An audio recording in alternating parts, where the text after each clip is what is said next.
This is the 2022 Mazda CX-5 Signature Turbo all-wheel drive, all of it. This has every option, and the top of the line CX-5 that you can buy today in 2022. It's been updated for 2022. It's got an updated lights, an updated grille, and this has been an awesome week with this thing. I've really enjoyed it. Mazda's been stepping up their game for a while now, and they really have done a great job at really positioning themselves as like an excellent luxury alternative choice to kind of the main competitors that are out there that cost significantly more. And with this, you get the added bonus of just legendary Japanese reliability. This engine, this turbo engine, is magnificent. It's the same engine that's in my own personal 2021 Mazda 3 Turbo hatchback, and it produces 250 horsepower and 320 pound-feet of torque when it's filled up with premium gas. It goes down a little bit if you use regular, which I know right now with gas prices as they are, you might want to put regular in it, but regardless, this has regular in it right now, and it's a blast to drive. It's luxurious. They've done a fantastic job inside and out, and I've really enjoyed it. So today I want to show you around. I'll show you the exterior, I'll show you the interior, give you a lot of driving impressions, especially coming from a Mazda fan who owns a Mazda 3 hatchback turbo, and how it compares to this. So let's check it out. So you'll have to forgive it getting dirty. It just rained, and it was kind of a yucky rain, and I have to get this back in soon, and I haven't had time to wash it. So forgive me, but this blue paint is just amazing. I don't know if you can tell in the camera, but there's actually a lot more green in it than you might expect. But anyway, for 2022, this refresh, you have brand new lights, daytime running lights. I'll turn them on here so you can see them in a minute. A new grille. And overall, it just looks better. It looks freshened up. It looks very nice. The mirrors look nice. The wheels look nice. And overall, it's a really solid, yeah, you can see that just beautiful blue. It's a really solid, compact entry into the segment. And I think it's definitely one of the best ones out there that you can buy. I think if you're looking for something for yourself, and if you've got even a small family, I think you're going to be pretty happy with this thing. It just looks really nice. Okay, so starting off again in the 2022 Mazda CX-5 Signature Turbo, all-wheel drive, everything. And it's been a good week with this car. I've really enjoyed it. Mazda has stepped it up, and I'm clearly a Mazda fan because I own the Mazda 3 Turbo Signature or Premium Preferred or whatever they call it. The one with the red leather, the cool one. And it's a fantastic daily driver. And that's kind of transferred on into this CX-5 with the turbo engine, which is definitely the way you should buy one of these. It's been really enjoyable to have. This is so well composed and so much just more refined and buttoned down than many of the competitors. And I've been very happy with it, and I would wholeheartedly recommend it. The acceleration's wonderful. The 250 horsepower, 320 pound-feet of torque is always great, whether it's in this or in the Mazda 3 Turbo. And just to show you, going up this hill, which is quite steep, if I punch it, woo! Yeah! That torque is insane. It's so good, and it's so much better than probably what you're expecting. It really throws you back. Yeah! Oh, it's fun, which is so much more than, than what I can say about many other close competitors. It's just, man, you get it in that power band. It's interesting. So it always short shifts, and it redlines just above 6,000 RPM. So it has like a near, here we go. Let's do it again. I mean, the torque and the low RPM nature of this engine, it almost feels diesel-like in its character, and which isn't necessarily a bad thing. It's just interesting that it doesn't, my camera's going all over the place, but it doesn't like rev much higher, and that's okay. I mean, it does a great job at like keeping the power in like the middle of the torque band. Woo! And like if I had to downshift, so yeah, it's real. You can have some fun in this thing. It has the G vectoring all-wheel drive.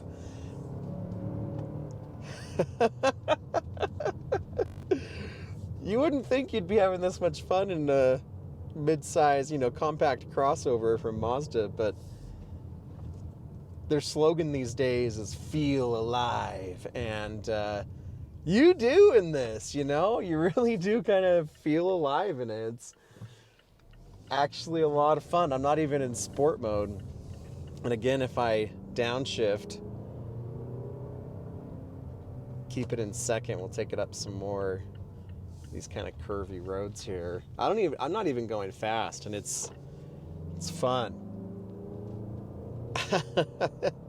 It handles well. Like and you're not going to be driving it like this, most days really, but it's good, man. It's fun, and I would recommend this. All the while I've been getting, 25, 26 miles to the gallon, which is great.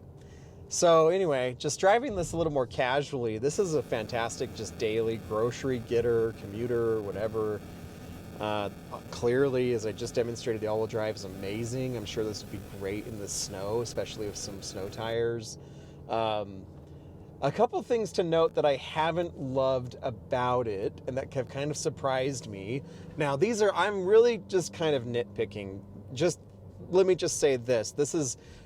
This is a great compact SUV, and I would say this is near the top of the list, and this really does feel very premium. It's very well, like the build quality it's good. And this feels like it's right up there, if not even surpassing some things like the Audi Q5. It's probably somewhere close to like the BMW X3, maybe not quite to the Mercedes GLC class, but that gives you an idea. I mean, this is well done. There's some, dang, I wish I had some cash. Actually, I do. I'm going to give them $1. One sec. There's some kids doing a lemonade stand. So, 1 minute here. Woo! Hey!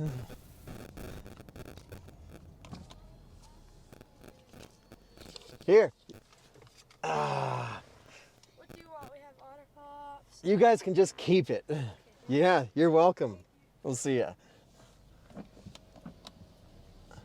I had a professor in college that talked about how he never passed up a lemonade stand, and so I always try to hit him up when I do, and I never have cash, but this is the first time I've had cash in my wallet since, I don't know, it's been a long time. I don't even know.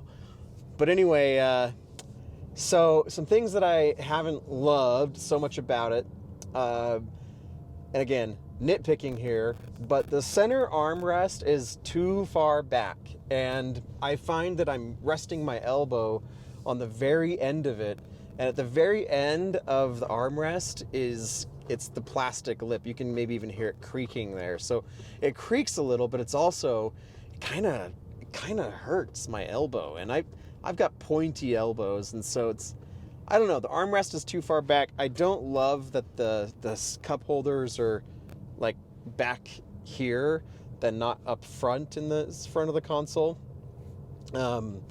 It's kind of hard to like, you have to kind of like pull your arm back and get your drink rather than like putting it forward. You have to kind of like put it back, and that can be kind of difficult.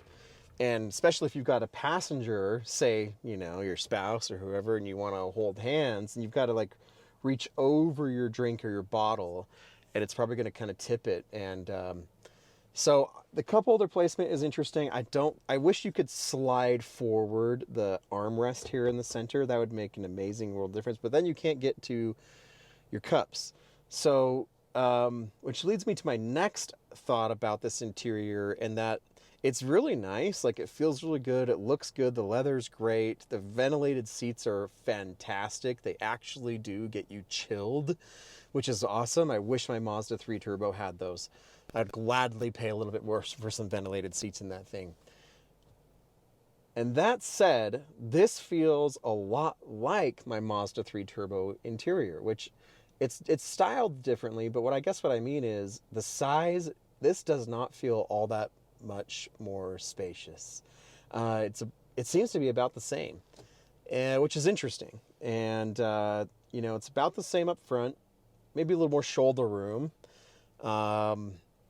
But there's definitely about the same amount of space in the back. With our kids' two seats back there, without scooting my seat forward and the passenger seat forward quite a bit,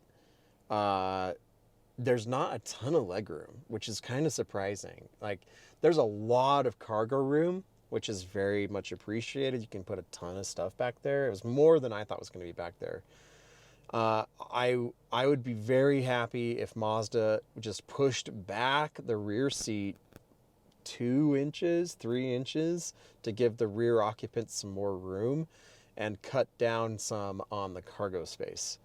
And because there's not any under cargo space either, it's just the spare tire. So that's kind of like all you have, but it is enough. It's enough.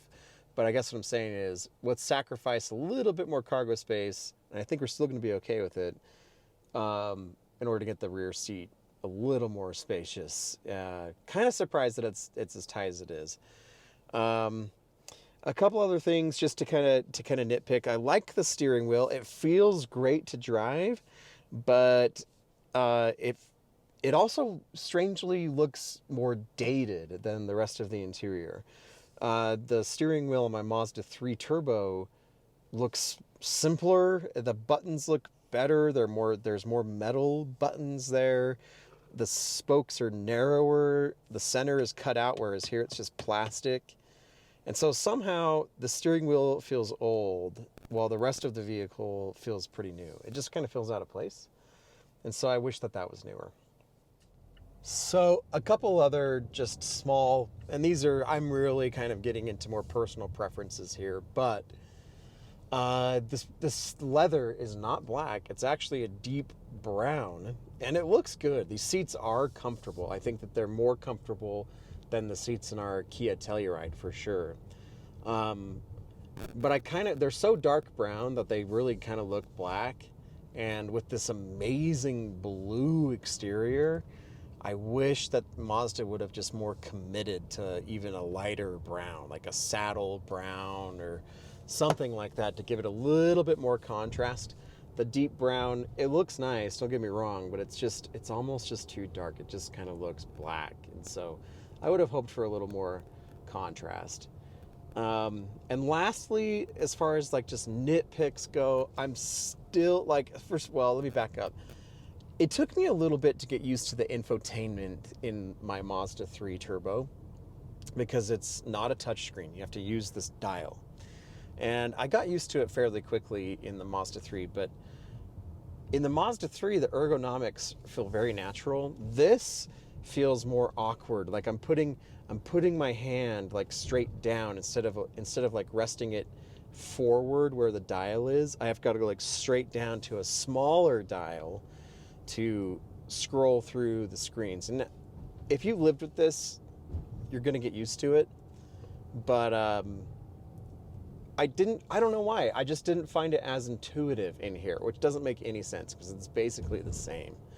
And so take that for what you will. I guess it's just maybe the placement of the dial is a little more awkward, and then the buttons surrounding the dial, instead of like a quick glance, down, I have to look straight down to see what the buttons are here in the CX-5 versus like a glance just kind of over in my Mazda 3 Turbo.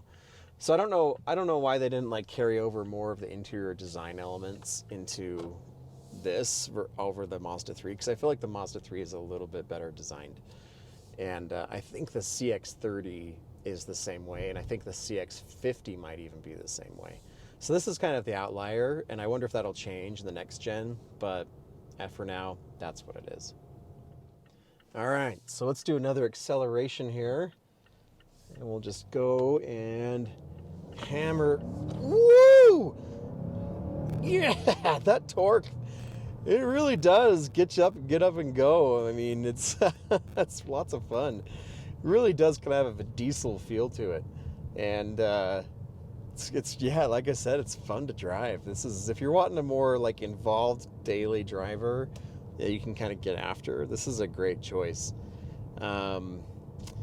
So I'm trying to think if there's anything else. Visibility is great. The heads-up display is crystal clear and it's bright. It's one of the better heads-up displays I've seen. Oh yeah, again, nitpicking, but I feel like, you know, 40 grand, and especially if you're kind of selling this as a more luxurious vehicle, you're gonna want to include it, wireless Apple CarPlay and wireless Android Auto. So this is still wired, which is kind of a pain, but again, not that big of a deal. The 2022 refresh has been really nice. It does give you more of, you know, the paint outside. It's painted like the plastic strips around the wheel wells, and headlights are updated, running, you know, the taillights updated, grills updated, mirrors are updated. Like it looks good, it looks fresh, it looks modern. Just ergonomically, some of the things in the interior are not my favorite. But anyway, I'm being a little long-winded, I know, but this has been great. I really would recommend it highly. This is a super competitive, compact SUV. I don't know that it's really made for off-roading. There's an off-road drive mode, and I would not be taking this off-road if it were me. This is a luxury SUV, you know, on a $40,000 price tag, and I think it's worth it. If I was going to buy a CX-5, I'd probably spring for the signature trim like this is. It's really great with the turbo. Anyway, Mazda, thank you very much for sending this out. I've really enjoyed it. Mazda, you're killing it right now. If I could get my hands on Miata right now, I absolutely would. I just adore those little cars. I had a 91 Miata for a while, and it was just so great. Still one of my favorite cars I've ever had. So anyway, if you buy a CX-5, guys, let us know in the comments why, and you know, why you bought that over the competition. And as always, thank you, my friends, for watching and liking and subscribing. I really appreciate it. Have a great day, everybody. We'll see you.